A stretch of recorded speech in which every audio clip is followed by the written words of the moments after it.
Globalcast MD, along with Cincinnati Children's Hospital, sharing knowledge to improve child health around the globe.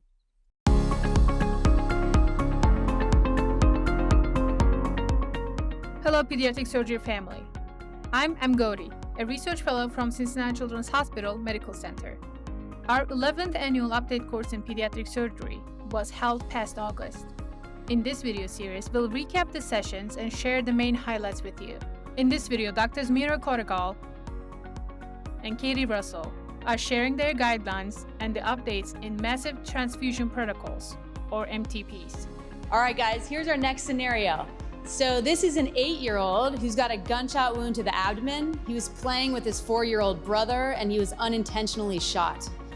He is hypotensive, despite already getting a bolus of crystalloid in the field, and he's now gotten 20 milliliters per kilo of blood. Our question is, when should we activate a massive transfusion protocol? And you've got the cooler in front of you. Now, what product are you going to give first? So we would often get to 40 per kilo of blood and then go to a 1-to-1-to-1. So I don't have great data for this, but I actually start with FFP. I think there is adult data to support that. Yeah, absolutely. The data on 1-to-1-to-1 resuscitation, I think, is really important. We do have plasma in our original trauma cooler that comes to the bay, and then we get more. Dr. Kotagal also mentioned that they don't have platelets in their original trauma cooler. So in order to get platelets, they have to activate MTP or order platelets separately. I don't know the answer of when is the time. I don't know if it's the same everywhere for when you call. I would always do it just because of Gestalt. I'd be like, okay, I gave blood, I'm gonna call MTP. I think that's like actually the take-home point. So we're gonna show some new studies, but if you're in the trauma bay and you're giving blood, you need to activate it. It's go blood time. equals MTP. Yes. That's its phrase to remember. If you give blood, call MTP. Is that standard or is that your opinion at your hospital? This is actually a new paper. There are these blood investigators. They're part of the MATIC trial, looking at whole blood versus component therapy. But they wrote a bunch of papers out of the first iteration of this trial.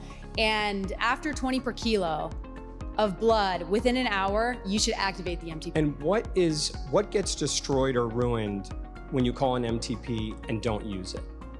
It's resources. So What about blood? So usually no, unless you spike the bag, the blood can be returned to the blood. When do you give something other than packed red blood cells, and what do you give?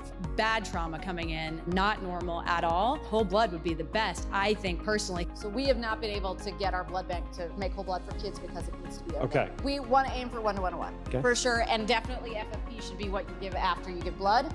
Most of the time, an original trauma cooler that comes to the bay in most hospitals does not have platelets. The MTP helps you get platelets, or you can call for platelets. This paper basically is the definition for an MTP. People have different definitions for what massive transfusion kids actually is, but I think the best one is 40 of any blood product over 24 hours. So do you agree with that? I would, and I think it's worth clarifying that activating your MTP and your threshold for doing that is different than massive transfusion. According to this paper, anytime you give kids 40 milliliters per kilo or more blood, you should consider it as a massive transfusion. When you decide to activate your massive transfusion protocol, which is going to bring you lots of blood, is a different question. Yeah. Next paper, this is the paper about 1-to-1-to-1, right? And in this paper, they looked at a balanced resuscitation.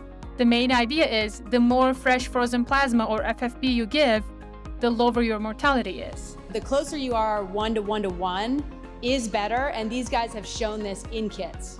So it's not just adult data at this point. And I think there's great pediatric data on whole blood. So in the event that you can't, balanced resuscitation is really important because kids bleed whole blood. And then last paper, so this is, you're in the trauma bay, you are actively transfusing, they've gotten 20 per kilo and they're still not stable. So this is new data. Our protocol is next.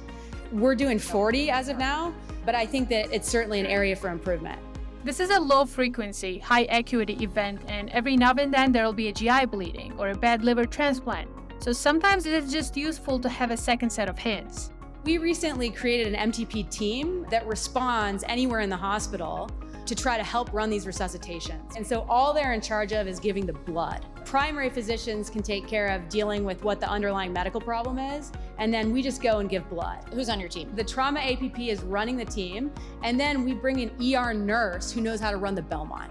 That's like the core team. And they go with the blood to the bedside, give the blood, and they say, we gotta get the labs and check back in. What we showed is that we changed our balanced resuscitations. Our balanced resuscitation used to be 25%, and then after activating this team, we're now up to 85% on our balanced resuscitation. Do you do pre-hospital transfusion? We recently did a visual abstract about this, and I don't have it available in Chile, but I'm guessing if you do, it could even reduce mortality. The data definitely supports that. We will have patients who may get blood started in an outside hospital, but our EMS does not. And Dr. Kotagal shares her experience from a hospital that they partnered with in the Netherlands. Their trauma program, and they have an incredibly cool system. They have a helicopter-based team. They actually rendezvous in the field, so they ECMO cannulate in the middle of a tulip field, and they will take their team to meet the patient in the ambulance and then transport. So that they're actually starting their resuscitation in the field with an anesthesiologist and a nursing support. Blows my mind, they actually cannulate. Like if they need to for ECMO kits, they cannulate in the field, which is incredible. Can you comment on pre-hospital TXA? Yeah, we are not routinely doing it, but I think there is evidence to support its use. I do encourage them for people that are using TXA and MTP to get a ROTEM or a TEG as fast as you can, because there's going to be a delay a little bit. If you have rapid TEG, it's great, but if it's a ROTEM, it takes a little longer. But as soon as you can directly target your goals for resuscitation, it will highly improve the outcomes in terms of lungs. If the patient ends up intubated, if you guys have access to it, just get it as soon as you can. In summary, in this video, we focused on the massive transfusion protocol for trauma patients. When a patient remains hypotensive after receiving a significant amount of blood, activating MTP is crucial. Immediate blood transfusion is paramount, followed by FFP, aiming for a balanced 1:1:1 ratio. Guidelines suggests MTP activation after administering 20 milliliters per kilo of blood within an hour. Early pre-hospital transfusion might reduce mortality. Lastly, using tranexamic acid or TXA in MTP combined with rapid resuscitation goal targeting is important. Thank you for watching this video. Don't forget to subscribe to the Stay Current MD YouTube channel. Follow our social media channels and download the Stay Current MD app for tons of content in pediatric surgery. GlobalCast MD, along with Cincinnati Children's Hospital, sharing knowledge to improve child health around the globe.